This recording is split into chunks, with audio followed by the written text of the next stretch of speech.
안녕 중학생 여러분. 오늘은 전류의 자기작용에 대해서 알아볼 건데요. 이 부분은 보통 공부한 학생들이 반응이 두 가지로 나누어집니다. 첫 번째는 내용은 솔직히 하나도 이해가 안 돼. 근데 오른손만 잘 활용하면은 문제를 다 풀 수 있겠더라고. 그래서 나는 이해 안 하고 오른손만 잘 활용할래 하는 친구들이 있고요. 두 번째는 이해도 안 되고 왜 해야 되는지도 모르겠고, 아니 전류 얘기하다가 갑자기 자기장이 왜 튀어나오는 거야. 몰라, 나 안 할래. 그런 친구들이 있습니다. 시험을 잘 보려면은 사실 1번 전법으로 가는 것도 나쁘진 않아요. 근데 우리가 사실 공부를 하는 게 시험 때문에 또 중요하지만 또 이걸 이해를 못하고 이렇게 그냥 외우고 이러다 보면은 앞으로 이제 중2인데 계속 고등학교 가서도 과학해야 되고 그러는데 하기가 싫어져. 그래서 조금 원리와 또 왜 이해 공부를 하면 좋은지를 알고 하는 게 좋아서 그 부분을 위주로 설명을 드릴 거고요. 여러분들 혹시 자기 부상열차 타보신 분 있으세요? 아니면 들어보신 분 있으세요?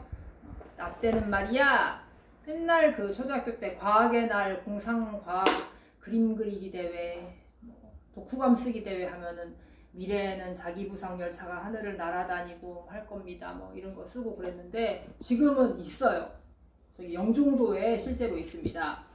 자기 부상 열차는 같은 극끼리 밀어내는 힘을 이용해서 기차를 띄우죠. 부상이라는 게 위로 띄운다는 뜻인데 기차가 레일을 따라서 철로를 따라서 가는 것보다 떠서 가게 되면은 마찰력이 줄어들기 때문에 훨씬 빨리 가고 에너지 소모도 적게 되죠. 그런데 생각을 해보세요. 여러분 초등학교 때 실험할 때 썼던 이런 막대 자석 있잖아요. 막대 자석 가지고 뭐 붙일 수 있어요? 클립? 핀? 뭐 그런 거 붙일 수 있죠. 여기도 자석이 있는데 얘도 자석이거든요. 이거 뭐 종이 제가 이거 여기 지금 5장, 4장 정도 들어있는데 한 개로도 안 돼가지고 이렇게 3개나 붙였더니 겨우 붙어요. 그런데 사람이 잔뜩 타고 있는 엄청 무거운 기차를 자석으로 띄우려면은 어떻게 되겠어요? 지구보다도 더 큰 자석이 생겨야 될 것 같은데 지구보다도 큰 자석을 어디서 구해요? 구할 수가 없죠.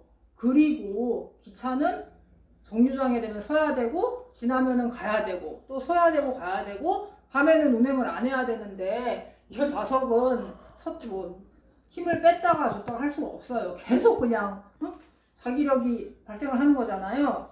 그래서 실제로 자기부상 열차에는 저런 자석은 사용을 할 수가 없어요. 여러분 자석은 크게 두 가지가 있는데요. 하나는 영구자석이고 하나는 전자석이에요. 영구자석은 지금까지 여러분들이 본 실험용 자석, 막대자석, U자 모양으로 생긴 말굽자석, 이렇게 칠판이나 붙이는 문구에 붙이는 자석 이런 것들이 이제 영구자석이에요. 하지만 실생활에서 어떤 전기 제품이나 다른 자석의 원리를 이용해서 사용하는 많은 제품들은 사실은 이런 영구자석을 사용하지 않고 전자석을 사용합니다. 전자석은 전기가 통할 때만 자석의 효과가 있는 거예요. 마치 전기불을 켜면은 전기가 켜지고 전기를 켜면은 선풍기가 돌아가고 그런 것처럼 전기가 통할 때만 자석의 효과가 나타나는 게 전자석입니다. 그러면은 전기를 통하는데 어떻게 그게 자석이 되느냐? 그거를 바로 오늘 우리는 이 전류의 자기작용을 통해서 배울 거다. 이제 이 얘기입니다. 그 두 가지만 알면 됩니다. 여기서는 자기력선의 방향이랑 오른손의 법칙을 알면 되는데 그 전류가 흐르는 전선 주변에 자기력이 작용을 해요. 무슨 말이냐면은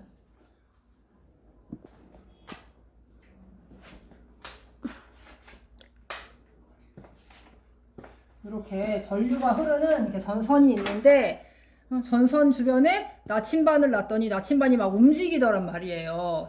그래서 전류가 흐르는 데는 주변에 자기장이 작용을 하는구나, 자석의 역할을 하는구나, 그런 거를 이제 깨달았어요. 우리가 자기장은 그 자기력선의 방향을 정하는데요. 이것도 전류의 방향 그런 것처럼 약간 가상으로 정한 거예요. 우리 이렇게 보통 잘 알고 있는 막대 자석을 보면은 자기장과 그 자기력선은 두 가지 원칙이 있는데 하나는 무조건 N극에서 나와서 S극으로 들어갑니다.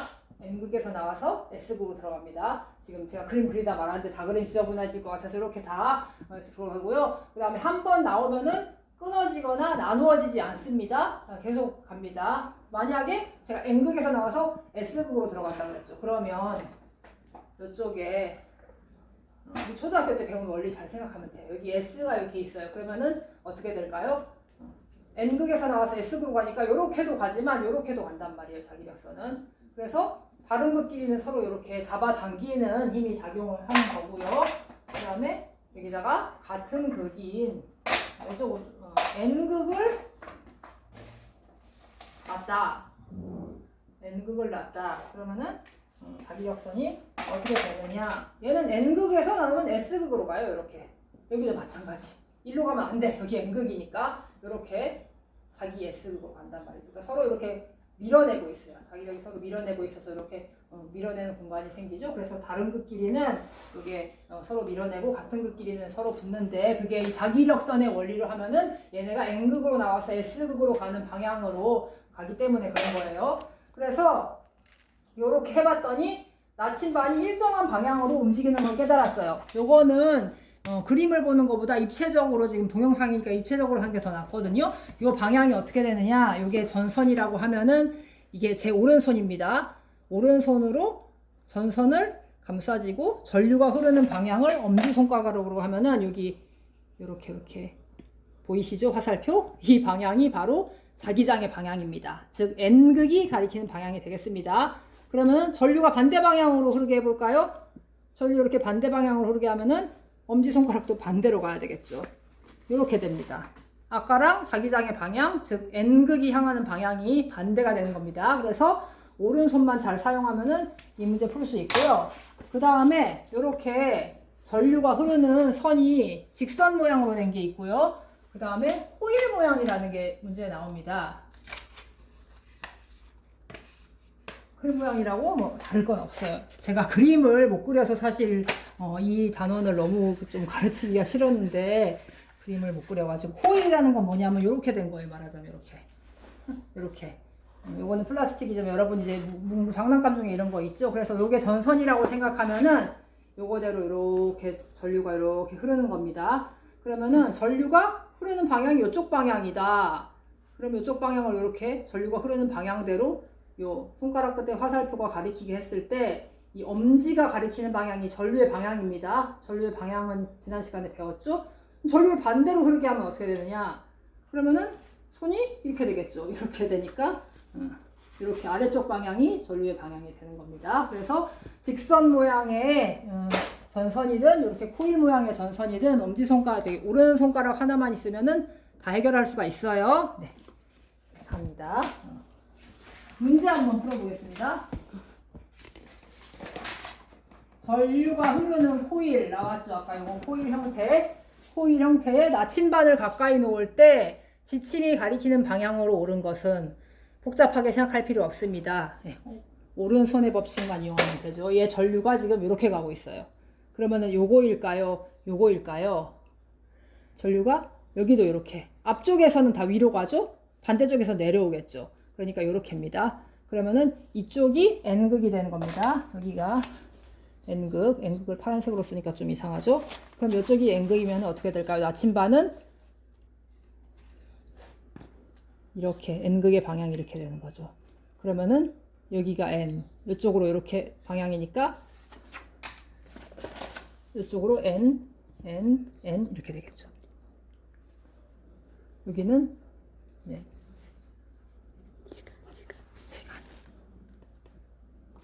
네. 즉 N 방향은 이쪽을 가리키게 되고 이쪽이 S를 가리키게 되는 겁니다. 그래서 지침이 가리키는 방향으로 오른 것은 N 방향이 이렇게 자기장의 방향이니까 여기 자석에서 오른쪽을 가리키게 되겠죠. 그 다음에